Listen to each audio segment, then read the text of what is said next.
The big updates to Warhammer 40k brought a lot of interesting new things to the game, but also a fair few feels bad changes and oversights. For this video, let's round up a whole bunch of the least popular changes or lack of them in the latest updates to 40k.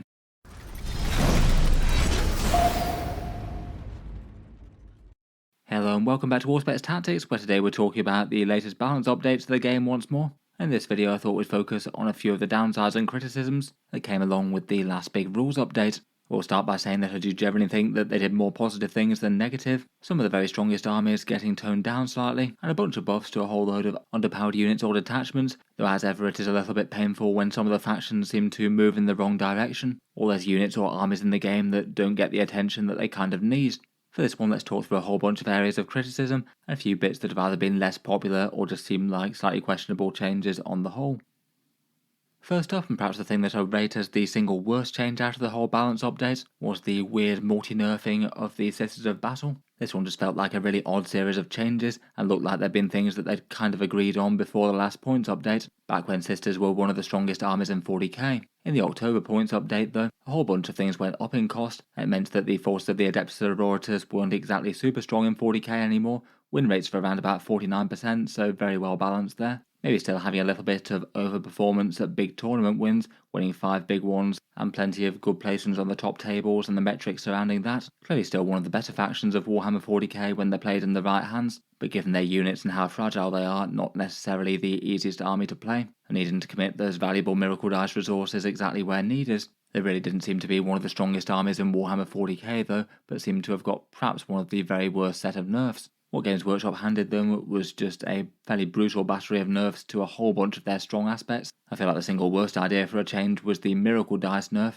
only generating 1 per battle round as opposed to 1 per turn, and at the same time reducing the amount that you get from Slain Sisters units. You really didn't need both there. Unless it was paired by something more interesting or some upside, I feel like this was just the epitome of a bad change, a really vital resource that both the army rule and a bunch of datasheets need to work, and also one of the fun and interesting things about the faction. So it just felt like a change that wasn't really needed on an overall army power sort of level, and also I'd argue detracts from the fun a bit, given that it's their special thing. It is interesting to have armies that have different ways to play. Even with powerful mechanics like this, they can certainly be balanced on points and datasheets. On top of that, the Triumph of St. Catherine was an even bigger loser perhaps, still being 250 points for some reason, but now no longer generating a miracle dice, just making it an automatic 1 of 6, kind of removing a massive reason why they put it up to 250 points in the first place. The Castigator and Exorcist points increases are both really relevant as well. Most lists were running multiple Castigators, so having them go up 10 was bad. Plenty were also using Exorcist as well, but maybe I'm a bit less surprised that they went up, given that they try and keep indirect fire very niche. And then, as if that weren't enough, the Bringers of Flame, which was easily the most commonly played competitive detachment, was nerfed in no less than 5 different ways at once, which certainly felt like overkill to me. Their core rule range got decreased, 2 command point costs of stratagems were increased, 1 stratagem range was nerfed, and Armour of Contempt in general took a nerf. Then perhaps to add insult to injury, the Grotmus detachment that they got is just kind of near unworkable with so few miracle dice, meaning that you basically have to feed all the currency for your army rule into the detachment rule just to make it work. Otherwise it doesn't really do anything. Overall, between all that, it just feels like a huge overcorrection from Games Workshop here. It just sounds like most of these rules were probably written at the last points update that they did, without the context that with those points increases, Sisters would be far more balanced looking. I think I would have understood it if they'd done maybe a couple of these changes, perhaps a couple of the Bringers of Flame nerfs, maybe the points increases, but to pair that with a massive nerf to the core army rule just feels like it was overkill. And even if people start pivoting to Hallowed Martyrs or something, it just feels like Sisters are going to do far worse as a result. Hopefully they'll undo some of that in the next update. Next up, for a change that I really didn't agree with all that much, was the example of the Void Raven Bomber going up, with Games Workshop just doubling down on making flyers and fortifications outright bad in Warhammer 40k, which does just feel a little bit irritating when you have the odd flyer that feels like it's really quite well balanced and is a viable option without being oppressive in any way, only for it to get nerfed into the ground. As we know at this point, Games Workshop have a bit of a stealth balance policy, where they don't say it outright, but basically have the unwritten rule that flyers and fortification datasheets must go up in point every time they start to become in any way relevant to strong army lists, perhaps just fitting in with the way that they want people to play armies in the game. At a top level, they don't really want to see any of these units being used, besides maybe a few oddball lists giving them a go from time to time. This one does feel a bit arbitrary to me, with the sheer amount of rules that they've rewritten in 10th edition already. I really don't think it's a good excuse that they can't balance these if they don't want to. They're just making the choice to choose not to. Just because both classes, if they do get a bit over strong, can have a fair bit of feels bad and not really feel all that interactive. I think that perhaps one of the issues with flyers is that if you have a pretty much pure melee army, they might be literally incapable of damaging it, which is maybe hard to balance around. But even then, it's not like you can't play around it, likely going after the entire rest of the army, which won't have quite as many resources as a result. The flyers can't really generally do many objectives, and it feels like they already have a bit of a balance mechanism for that. In any case, I do feel like Games Workshop could find a way with their rules and creativity to make it so that it's a viable option to put a flyer in an army list and it not ruin the game somehow, and have them be a maybe choice just like anything else, even if it required extra rules such as hard unit caps like they had in 9th or other stuff. It just maybe feels a little bit sad when a plane actually does feel like an okay choice but not crazily overpowered like the Void Raven Bomber, where prior to the update most Drukhari lists weren't using them, and Drukhari aren't considered overpowered, fairly mid-tier at best, but even an average choice in a not overpowered faction still goes up 20 points because of this policy. I just think it would be a bit of a feels-good move in the future if they decided to do a bit of an about course and actually do an update where they'd find a way to make flyers a viable choice in-game, as opposed to spending time on the shelf for a lot of factions who can't afford to put them in if they want to have a strong army list to compete with their friends or people at tournaments. Before we move on to a few other subjects, I thought I'd just give a quick shout out to the Auspex Tactics giveaway for January, which this one will be for 8 copies of the Deathcore of Krieg box set. 1 copy of it going to 8 different channel viewers. Should be a big exciting release in January. The new Guard Codex, 10 Death Riders and their new special character, some combat engineers and an artillery team. As ever with the channel giveaways, there's 2 equal ways to enter, both of those links down in the video description. Either you can support the channel and the videos I make on Patreon for any amount, it is the main thing that keeps the channel going, and channel patrons get automatic entry every single month without having to do anything else. Otherwise though, there's a completely free entry option as well via boosting the algorithms and supporting the channel on social media. To do that, you do these 3 actions: subscribe to the YouTube channel and like the Facebook page, and then to actually enter the draw, a giveaway post appears on the 1st of the month. This time will be for the new year in January. That'll appear at midnight UK time, and reply to that post with a photo of any 40k mini or imagery, along with your name and the date handwritten within the same photo, just to deter bots and spammers. That post is then active for 24 hours, and after that time has elapsed, I put all the entries into a random number generator, only 1 entry per person. Pick out the 8 winners, and they'll be announced on the channel update video on YouTube on the 4th of January. The box sets will be posted after I've received my orders of them. In any case, feel free to check out the channel's Patreon or Facebook page linked down in the video description, and there'll be further big giveaways like this each and every month. Continuing with some balanced dataslate criticisms, and next up we have the Imperial Agents. The Deathwatch part of them basically got relaunched as a Codex supplement army in December with the Grotmust detachments, but I was actually a little bit surprised they didn't do a little bit more for the core faction that they launched. Now their Codex seems aimed to be its own standalone thing when they released it in summer. For people giving a go to collecting them, I think they were hoping for at least something in the balance update, given that they're basically unplayed at tournaments at the moment. 1 or 2 people have had a little bit of success with them, but in general the faction just doesn't really work too well as a standalone army, not really having good options to take down monsters and vehicles, and a lot of the datasheets just not being enormously efficient in their own right beyond that. It's maybe a little bit painful just given that there's a really clear and easy way that they could help them out, at least to throw them a bone and make them feel like they're going in the right direction, and that would be to give them an actual faction rule like the rest of the armies in Warhammer 40k, whereas in the Codex Imperial Agents they only get their allies rules, which you can't use at all if you're fielding them as their own army, something the equivalent of Space Marine Oath of Moment, or Sisters Miracle Dice, or something like that. Given their problem with taking down tough stuff, I feel like having a detachment rule that helps them do that will be good. Maybe some way to hand out some lethal hits or +1 to wound style buffs, which could be done either to some units or against an enemy unit maybe, or perhaps some other fun things like maybe free uses of the grenade stratagem in some way. I feel like there's a few ways that you could go, and I would say that that's probably the better way of doing things, as opposed to just lowering a bunch of points cost, which they also didn't do. That could add direct army strength, but might just turn them into the sort of horde-style board control army that Abmech were when their codex came out, not really very capable of damaging anything particularly efficiently, but getting in the way with Imperialist fleet-style movement tricks and scoring a lot of points, which doesn't generally tend to be a particularly popular playstyle, whether you're playing with or against. It might be that Games Workshop just aren't really intending to try and balance them in the same way as the other books, and it was just intended to be a fun way for you to be able to field them at low point games For people who want to for fun and fluff reasons, that's not necessarily the worst thing in the world, but feels like the sort of thing that they should communicate if that's really the intention, as it feels a little bit deceptive to have them sat there with the rest of the Warhammer 40k factions and not say that they're going to be treated differently. Next up, I felt like one of the feels bad changes was to the Tau Retaliation Cadre. Whenever Games Workshop makes sweeping game-wide changes to certain rules, where just one rule gets worse for every single army, I feel like there tends to be plenty of cases where it seems fairly justified, but then unless they do bespoke things for each army, there's almost inevitably going to be something that gets pushed from something that's kind of fine to kind of bad, just literally because it's been caught up in that change. For one of those this time around, it feels like the Retaliation Cadre got hit rather badly. Again, like most of Warhammer 40k recently, it feels like Tau had been kind of well balanced, all the detachments at least somewhat usable, and win rates sort of middling around about 48% or so. The Retaliation Cadre did look like their best choice and the one that seemed to be most played at tournaments. The Retaliation Cadre was one of the detachments that had a 3-inch deep strike stratagem to allow you to put crisis suits down disturbingly close to the enemy, though it did pay a fairly princely 2 command point tax for the privilege that you could make a little bit cheaper with Farsight, I suppose. But compared with other detachments out there, it was one of their biggest sources of strength, given that it was a very reliable way to get, say, some forged suits into range for triggering the second part of the detachment rule,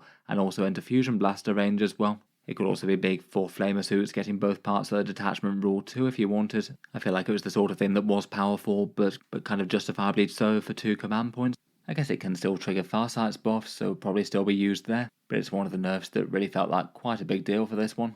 I feel like between the cost of the stratagem and the cost of the unit that's using it, might have been fine to stay at a 3-inch drop. It'd be interesting to see if that affects Tau win rates or which detachments Tau players choose to run. I can't help but think it'd probably drive a few more people towards Kauyon or Montcar, but I guess we'll see on that front. Next up, as has seemed to be the case for the last several balance updates, is the Titanic Chaos Knights again that seem to have just been passed over.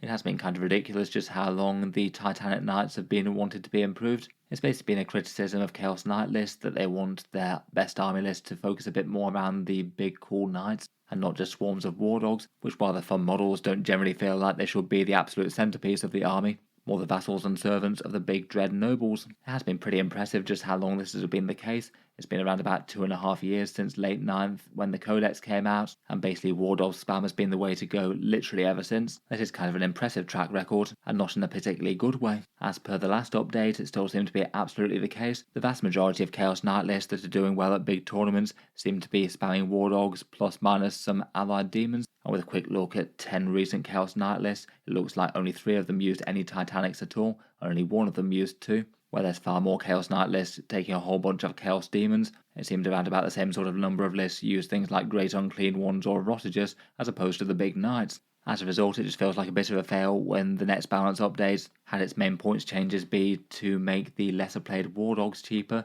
so things like the Stalker Huntsman and Executioner all go down. None of them were being spammed in the same way as the Brigands or the Carnivores, so maybe it wasn't really the worst change in the world for internal balance, but to have all the big Titanic Knights just get passed over at the same time just feels like another missed opportunity. It just feels like they probably should be making the Titanic Knights cheaper up until the point when they get played a bit more, and we're definitely not at that point yet. They did have a boost in the army rule getting a bit better, though that does equally favour the War Dogs pretty much. The only real positive change for the big knights seems to be that new Chaos Cultist attachment, where it does seem pretty viable to run a big Titanic one, getting the lethal hits and sustained hits buffs, but it kind of remains to be seen at this point whether or not that detachment's actually going to be good or not. I feel like losing Diabolic Bulwark is really quite a bad thing for the big knights, as it makes them so much easier to focus down and kill. Again, it just feels a bit silly that they haven't been able to address this at this point, given that it's literally just trying to balance the 2 classes of units within Chaos Knights. It could absolutely be done with points, it just needs to keep on making the big ones cheaper up to the point where they're taken, or if that started making the faction too strong. You could also bump up the War Dogs by a tiny bit if that started to happen. Next up, for a slightly minor one that felt like it was going in the wrong direction, the points changes for Drukhari felt like they were moving in the wrong direction. Before the previous balance pass, their win rates were 56%, and they were one of the highest performers in terms of actual big event wins. But then after that, they got heavily nerfed in October, and since then they've been kind of thoroughly mid-tier. Win rates are around about 47%, just 2 event wins, and in general seem to be seen as a lot more middling to lower mid if anything. It just made it a bit feels bad when they then got a bunch more nerfs than buffs. Big Grotesque Squads, Scourges and the Void Raven all went up, Rax went down a little bit, Though I feel like out of all of those changes, the Scourge's one is the single most important one, given that lots of competitive lists were taking them in multiples, loads of value to jump, shoot, jump, dark lances that can hide away, and then potentially fly out to do some scoring late game. It's not exactly the biggest change in the world, but does feel like one that might just directly impact Drukhari's strength for the negative, which isn't really what they want when they're middle tier. For the Astra Militarum, they did take a whole load of nerfs, which to be honest I think was kind of expected, given that they were one of the strongest armies prior to the update. I feel like some of them felt a bit more proportionate than others. Chimera's going up to 85 points was a bit on the unpleasant side, and not so great for more mech style builds. I feel like perhaps one group of things that caught flack unnecessarily though were the super heavy tanks for the guard. This one finally seemed to be the update when Games Workshop decided that they'd nerfed Lord Solar a bit, given that he's been kind of absolutely auto-included in the vast majority of guard lists for 10th. Just bringing ridiculous amount of value to the table for 125 points, even if you usually need to support him with some squads. They increased his points cost to 150, which I think was kind of bearable really, given how much he could add to a list. Maybe made him a little bit less auto-include, but alongside that, they also stopped his orders from ordering literally anything in the Guard Codex, which means that he can't order things like auxilia such as Bulgarin, or the great big super heavy tanks. Unfortunately, this feels like it's more nerfed to the super heavies than Lord Solar necessarily, given that he's still going to be really quite efficient ordering tanks around like multiple Rogue or Dawns or something. But it means that if you had Baneblades and things that you were trying to put on the table that weren't exactly considered overpowered units or anything, they now just got way worse in terms of damage output. They already felt a little bit subpar compared with the rest due to not getting the lethal hits from Born Soldiers in any way. So being able to be ordered by Lord Solar to hit on a 3+ was one of the main things they really had, and even with that it made far more sense to take a whole bunch of Russes or Dawns instead. Now they just seem like they're pretty bad for the cost right now, given that they can't have any sort of orders and can't get Born Soldiers. I kind of feel like the actual rules change for Lord Solar wasn't necessarily warranted. I feel like the things that he could order beyond the main guard stuff was generally kind of alright. Bulgarins were certainly a bit overpowered at 90 points, but now they're 110, they're nowhere near as bad. Though I guess Ogrins were quite strong, though they did put their big squad points cost up. In any case, for the sake of the super heavies and things, I feel like they probably should have just done the points cost for him and not stopped him from ordering those. Feels like they lost out a lot as a result, though I guess it's not really all that long till a big codex rewrite, so I guess we'll see what falls out of that. Finally, for the main things I wanted to talk about, one other change that I maybe think that Games Workshop might have overlooked was perhaps thinking about what the Silent King and the Doomsday Arc might be able to do in the Starshatter arsenal. Maybe the Doomsday Arc in particular just feeling a bit on the undercosted side at 190 points, when lots of people were taking it in strong competitive Necron lists at 200 before, just for being a very efficient gun unit with a big long range, some close range anti-infantry style firepower, and kind of hard to kill with 14 wounds and a 4+ invulnerable save. They were good in Hypercrypts before, and seemed to be taken more often than things like the Locust Heavy Destroyers, and were far better than the Canoptek Doomstalkers outside of the Canoptek detachment. They just seem like they're now going to be a focal unit in one of the very strongest attachments for Necrons around, potentially one of the strongest in 40k. The Starshatter arsenal with its big movement boosts, big damage boosts against things on objectives, and a huge amount of some very scary stratagems to support Necron tanks and vehicles. At least on paper, quite a lot of people are expecting it to be one of the strongest attachments in 40k. I guess we'll see whether that actually turns out to be the case or not. But it certainly looks very intimidating, very cheap Doomsday Arcs, having some great firepower and enormous support, and the Silent King potentially having -1 to wound, -1 damage, and being able to threaten to regenerate 8 wounds with a reanimator nearby. It feels like a whole load of armies just aren't really going to be able to handle that sort of stat line, even if they focus a bunch of their army on it. I guess we really do have to bow down to our new robot overlords. It might make a few points cost like this just feel like they probably should have been adjusted. Finally, just for a few honourable mentions, Death Guard Codex balance feels like it took a bit of a backseat. It feels like they've kind of kept Death Shroud and Typhus as auto-includes, while the Black Lord Terminators are still far, far worse than them. It doesn't really seem like they've been particularly interested in trying to right the balance of that, and Death Shrouds and Typhus just feel kind of undercosted in general, with Death Guard being one of the stronger armies in the game. Otherwise, would have been nice to see some help from the Orc Cult of Speed. I saw more people using Dabbig Hunt versus that. The buckets really need something, probably on a datasheet level more so than detachment, and have done so for a while at this point. Grey Knights had some feels bad changes, tournament stats at least somewhere towards the lower end of middle 40k, and then they had a nerf to Dread Knights, Armour of Contempt, and their 3-inch Deep Strike all toned down. That was a lot of blows to their main detachments. I guess they did get a fairly scary looking Grotmus detachment in the Purifier one that can get Dread Knight's big rerolls. If that turns out to be the new strongest Grey Knight thing, then maybe that might help them, but if not, then their index detachment certainly got worse. Otherwise, I did find it weird that Armiger Warglaves and Helverins both dropped down to 130 and 140 points. That just felt plain weird. Maybe it was just done to keep them in line with their Chaos Knight alternatives, though given the context of rerolls and things that they can get, they were absolutely fine where they were.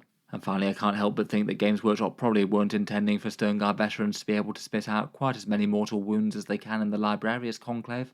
With my napkin math, it looks like they do around about 27 mortal wounds with a Librarian to any vehicle or monster that they can catch within 12 inches and hit with Oath of Moments. Again, a slightly unfortunate combo of devastating wounds, reroll all wound rolls, and some anti-keywords that the Librarian can grant. I feel like basically whenever we get a mortal wound combo quite that crazy, it generally tends to get nerfed in short order. Perhaps often because mortal wounds just aren't really all that interactive, and there's often not too much the opponent can do about them, even if this particular combo does take at least a fair bit of investment and using the powerful army rule there.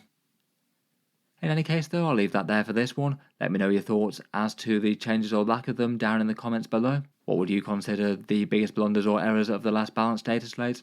And how do you feel about the ones talked about here, whether they're rules changes or omissions?